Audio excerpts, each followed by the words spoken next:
안녕하세요, 이호석입니다. 얼마 전에 제가 한국은행에서 보고한 역대급 보고서라고 해가지고 한번 소개해드린 적 있잖아요. 기억나시나요? 이 보고서를 직접 쓰신 한국은행의 과장님께서 저한테 개인적으로 연락이 오셨어요.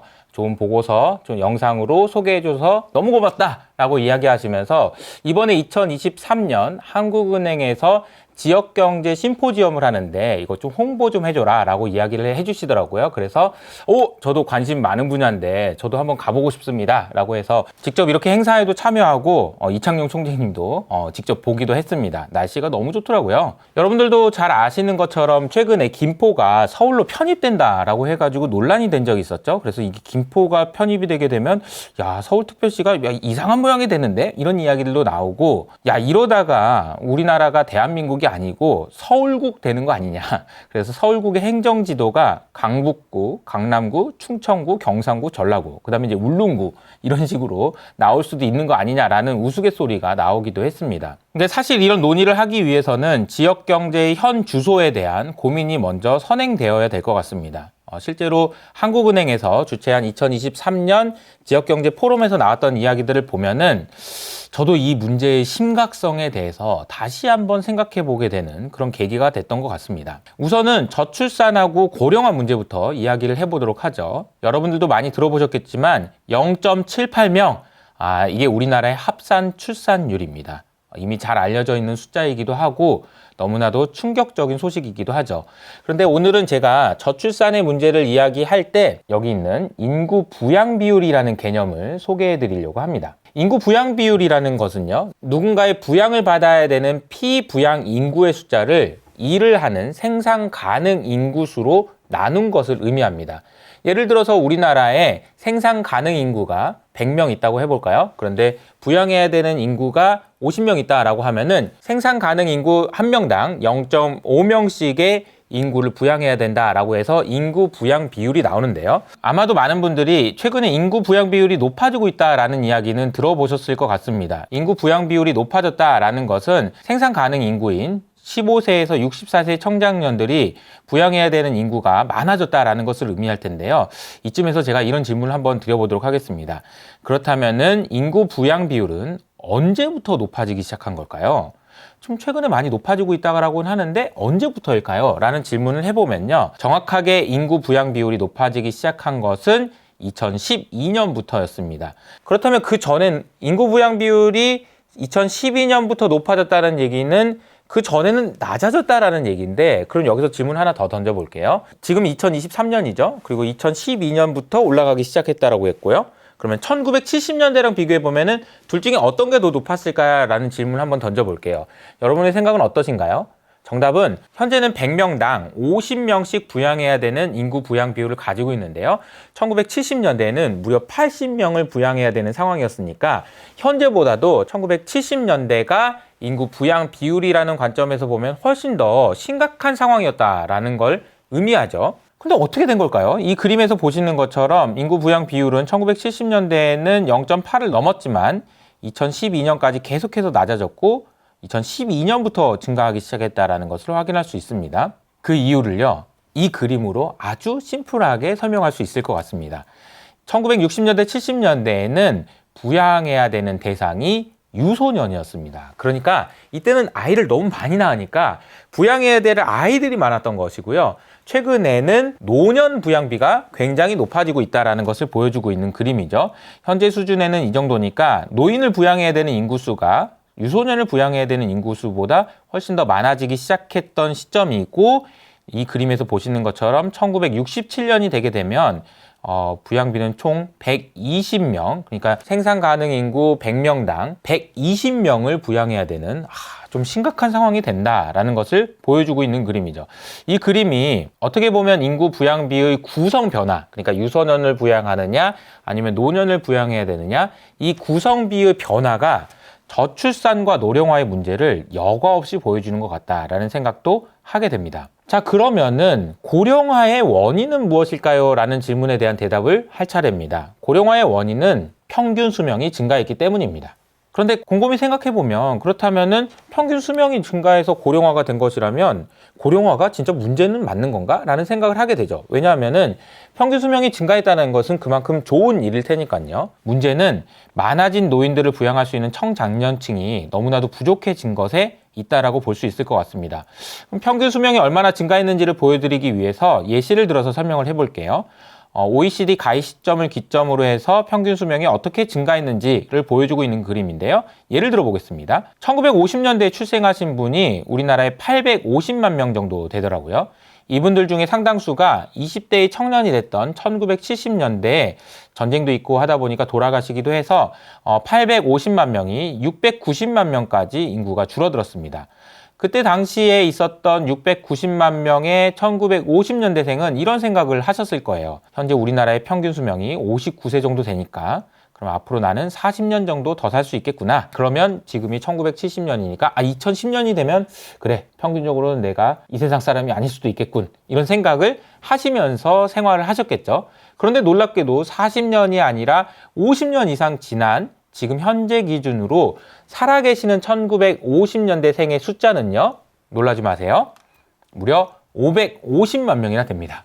그러니까 690만 명 중에서 550만 명이 여전히 살아계시고요. 이 550만 명조차 지금 평균 기대할 수 있는 수명이 10년은 된다라는 겁니다. 얼마나 드라마틱하게 평균 수명이 증가했는지를 보여주고 있는 상황이라고 보시면 되겠습니다. 자, 앞서 말씀드린 대로 노령화가 된다라는 것이 문제는 아니다. 왜냐하면 평균 수명이 늘어난다는 건 좋은 거 아니냐라고 생각할 수 있는데 문제는 늘어나는 노인 인구를 부양할 수 있는 청장년층이 너무 작기 때문이다 라는 것이고요. 청장년층의 인구가 줄어들었던 이유는 결국은 낮은 출산율 때문이라고 볼 수 있는 거죠. 출산율이 낮아졌다, 이런 이야기는 여러분들이 정말 많이 들어보셨을 텐데 이번에 하는 심포지엄에서 주목한 낮은 출산율의 핵심 원인은 수도권 집중화였습니다. 자, 오늘 제가 말씀드릴 주제가 드디어 나온 거라고 보시면 되겠는데요.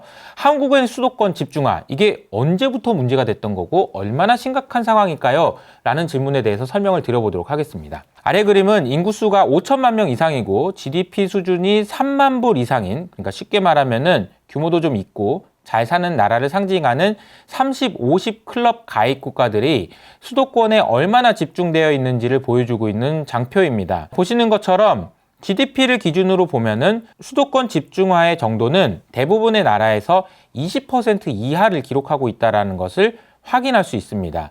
그런데 우리나라 다음으로 2, 3위를 기록하고 있는 일본과 프랑스도 겨우 30% 정도밖에 안 되거든요. 그런데 놀랍게도 한국은 50%입니다. 그러니까 대한민국에서는 1년 동안 발생하는 부가가치의 절반 이상이 수도권에 집중되어 있다는 것을 의미하죠.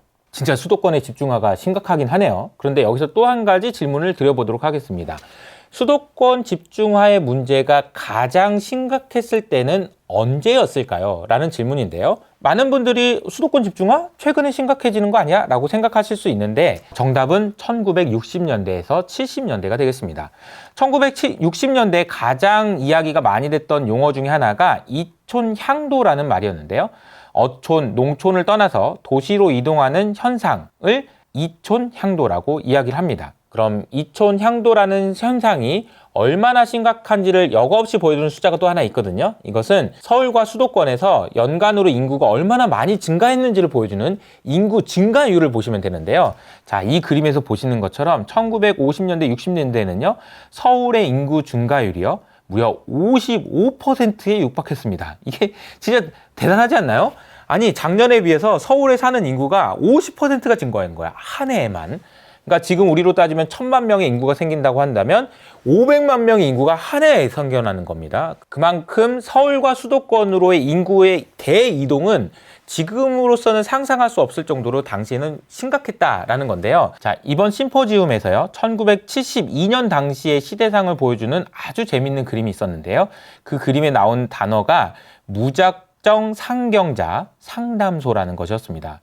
이게 무슨 얘기냐면요. 무조건 서울로 가자. 서울로 가면 어떻게든 해결되겠지. 라는 사람들이 워낙 많다 보니까 그냥 길바닥에서 주무시지 말고 이쪽으로 와서 상담을 좀 받아보세요. 그리고 여기라도 들어가셔서 주무세요. 라는 상담을 해주는 곳이었다라는 거죠. 그만큼 무조건 상경하는 그런 분들이 많았다라는 것을 보여주고 있고요. 감당이 안 될 정도의 속도였다라는 것을 알 수 있습니다. 상황이 그렇다 보니까 먹고 잘 곳이 없어서 생기는 판자촌, 그리고 빈곤 문제, 그리고 범죄 문제까지 해결해야 되는 문제들이 한두 가지가 아닌 그런 상황이 되었습니다. 당연히 그렇다 보니까 살 곳이 없고 그래서 판자촌이 생기고 이러니까 강남을 개발하기 시작했는데요.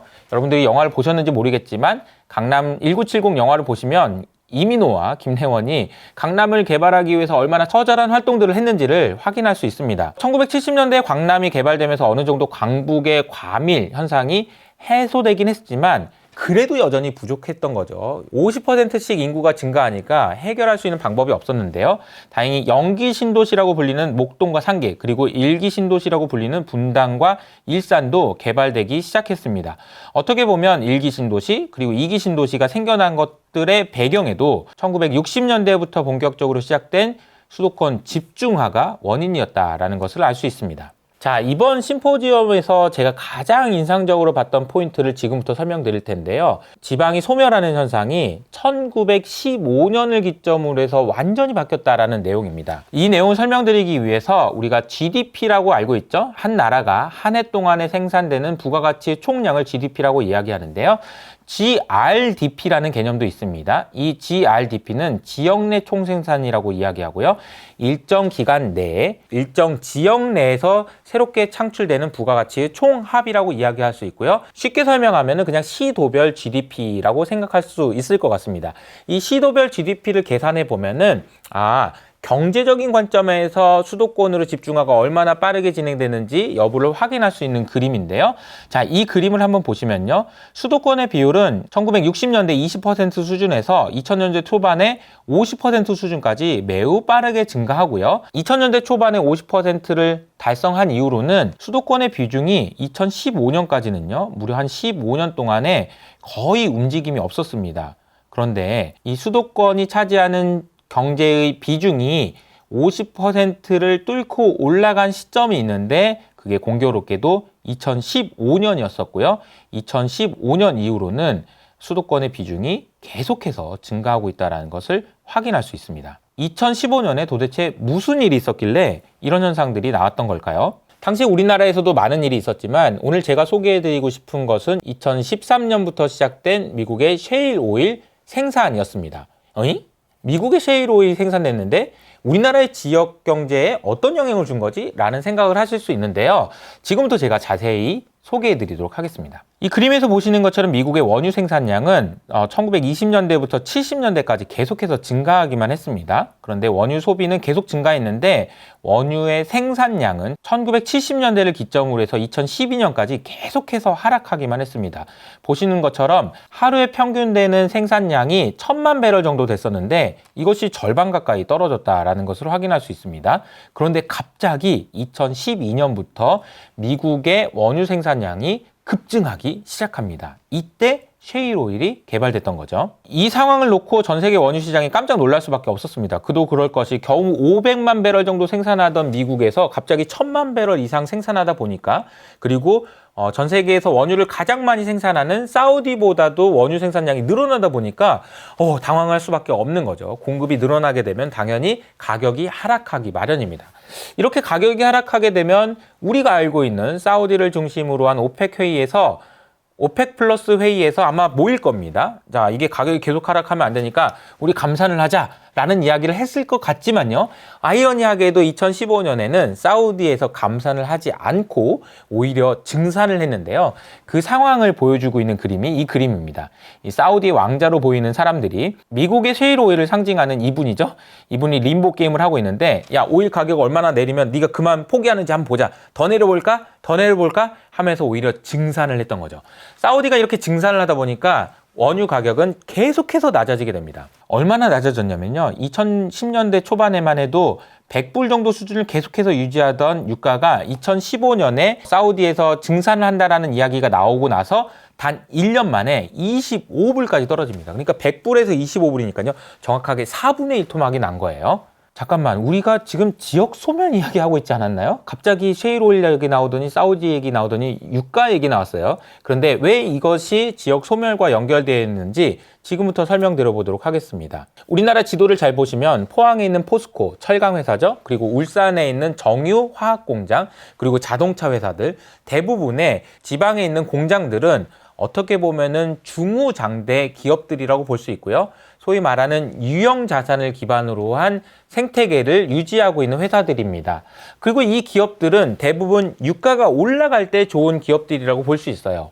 그런데 말씀드렸던 것처럼 원유의 가격이 한 해 만에 100불에서 25불까지 떨어지는 상황에서 이들 기업들은 굉장히 심각한 경영난에 빠지게 됩니다. 그래서 적자 기업이 속출하게 되고 매물로 나오는 기업들도 많아지게 됐던 거죠. 이런 상황이 되다 보니까 아마도 해당 기업에서 일을 하고 있던 청장년들은 굉장한 위기의식을 느꼈던 것 같아요. 그래서 그때 당시에 청장년들은 아마 이런 생각을 했을 것 같습니다. 야, 이런 상황이면은 나도 지금이라도 서울로 가서 새로운 일자리를 찾아야 되는 거 아닌가? 라는 생각 말이죠. 그래서 이와 관련해서 이번 심포지엄에서 굉장히 흥미로운 데이터가 있었는데요. 2015년 전과 2015년 후에 굉장히 특이한 변화들이 있었다는 겁니다. 2015년 이전에는요, 지방에서 서울로 이동하는 사람들의 아주 뚜렷한 특징이 있었는데, 그것이 뭐냐면 고학력일수록, 그리고 집안의 경제력이 높을수록 지방에서 서울로 이동하는 사람들이 많았습니다. 그런데 놀랍게도요, 이 통계는요, 2015년 이후에는 아무 의미가 없어지게 되는데요. 이 부분에 대한 설명을 한국은행의 과장님은 이렇게 설명하시더라고요. 묻지도 따지지도 말고 그냥 일단 서울로 가자라는 이야기죠. 자, 이 이야기는 사실 어떻게 보면은 1960년대에나 있었던 일이고 어느 정도 진행된 이후에는 괜찮나 보다 했던 그런 상황이 2015년을 기점으로 해서 유가의 급락, 그리고 지역 경제를 지탱하는 유형 자산을 기반으로 하는 회사들의 몰락들을 보면서 지방에 있는 많은 청장년층이 묻지도 따지지도 말고 일단 서울로 가자라는 사람들이 많아졌다라는 겁니다. 일반적으로 전통 경제학 이론이 맞다면은 방금 말씀드린 대로 지방에 있는 청년들이 서울로 이동을 하게 되고 일자리를 찾아서 떠나게 되면은 지방에는 일할 사람이 없으니까 일할 사람이 부족하면 일할 사람들의 임금이 올라가는 그런 현상이 나타나겠죠. 그럼 지방의 임금이 올라가면 서울로 왔던 사람들이 다시 지방으로 갈까? 라는 생각을 하게 되면서 균형을 맞춘다라는 것이 전통적인 경제학인데요. 여기서 이런 현상들이 나타나지 않았던 결정적인 요인이 나오는데요. 지방을 떠나는 청장년층, 그리고 일할 사람도 없는데 나도 떠나자라고 해서 떠나버린 기업들, 이 문제가 됩니다. 기업이 떠나니까 일자리는 또 줄고 일자리가 줄어드니까 청년들은 또 다시 서울로 이동하게 되는 그런 악순환의 고리가 생긴 거죠. 이런 악순환의 고리가 생기면서 인구는 자연스럽게 줄어들고 인구에 비례해서 줄어들 수밖에 없는 서비스업의 비중이 줄어들게 되다 보니까 서비스업에서 일하는 비중이 높은 여성들의 인구도 더 많이 감소하게 되고요. 여성 인구가 줄어드니까 또 인구가 줄어들게 되는 악순환이 생긴 거라고 보시면 되겠습니다. 지방의 청년들, 특히 여성이 수도권으로 더 많이 이동했다라는 것 때문에 어떻게 보면 지방에 있었더라면 아이를 낳을 수도 있었던 청장년들이 수도권으로 이사 와서 수도권에서 있는 더 치열한 경쟁에 내몰리다 보니까 아이를 낳지 못한 것 아니냐라는 것이 결론이었습니다. 자, 이 그림이 정말 그 사실을 굉장히 드라마틱하게 보여주고 있는데요. 주황색 그래프가 2015년 이후로 청장년층이 수도권으로 얼마나 빠르게 이동했는지를 보여주고 있는 그림이고요. 파란색 선이 합계 출산율이 그나마 1.2명 정도를 유지하고 있었는데 2015년을 기점으로 0.78명까지 매우 빠르게 떨어지고 있다는 것을 보여주고 있는 그림입니다. 그러니까 우리나라의 지역 경제는 2015년을 기점으로 확연하게 바뀌었다라는 거죠. 자, 지금까지 소개해드렸던 내용들을 들으시고 제가 던지는 질문에 대해서 여러분 한번 진지하게 고민해 보시기 바랍니다. 이런 상황에서 우리나라에 있는 모든 도시와 마을을 살리는 것이 가능하긴 한 걸까요? 참고로 저희 부모님은 지금 나주에 살고 계시고요. 저는 이제 광주 태생입니다. 서울 출신이 아니란 얘기예요. 그럼에도 불구하고 정말 안타까운 사실을 말씀드리지만 한국은행에서 주최했던 이번 지역경제 심포지엄을 들은 저의 결론은 이제는 지방에 있는 모든 도시를 살리는 것은 불가능해졌다라는 겁니다. 이미 균형은 깨져버렸고 이 일들이 그냥 단순히 우리나라의 문제뿐만 아니라 세계 경제에 영향을 받았고 이것이 회복되기가 상당히 어렵기 때문이라는 것이고요. 그래서 한국은행에서는 그 대안으로 기초지자체, 즉 지방에 있는 중소도시가 아니라 광주나 부산, 대구처럼 광역지자체라도 살려보자라는 대안을 제시했던 거죠. 어쩌면 이거는 대안이라기보다는 어쩔 수 없는 선택일 수도 있겠다라는 생각이 듭니다. 너무 마음 아픈 이야기이긴 하지만 도시를 살리기 위해서 들어가는 비용이 너무 크기 때문에 우리는 냉정하게 생각해서 형평성이 중요한 것인지 아니면 효율성이 중요한 것인지에 대해서 진지하게 고민해 봐야 되는 시점이다 라고 말씀드릴 수 있을 것 같습니다. 제가 오늘 전해드린 이야기는 어떻게 보면 가슴 아픈 이야기일 수 있어요. 그리고 또 많은 분들은 분노를 느낄 수도 있는 이야기라고 생각합니다. 하지만 우리가 문제를 해결하기 위해서 필요한 것은 이 문제 현상이 어느 정도 심각한 것인지를 진단하는 것에서부터 시작된다라고 생각합니다. 이번에 열린 한국은행 지역경제 심포지엄을 통해서 나왔던 화두를 곰곰이 한번 생각해 보시기 바랍니다.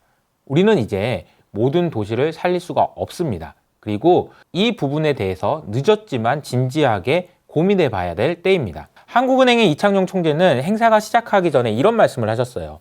한국은행이 지역경제까지 이렇게 신경을 써야 되는 이유는 지역경제가 지나치게 불균형되었을 때 통화정책의 신뢰도에도 영향을 주기 때문이다 라고 이야기했습니다. 통화정책이라는 것은 금리를 올리고 내리는 것인데 한국은행에서 금리를 올리면 어떤 지역이든 상관없이 다 같이 힘들게 되고요. 금리를 낮추면 다 같이 좋아지게 됩니다.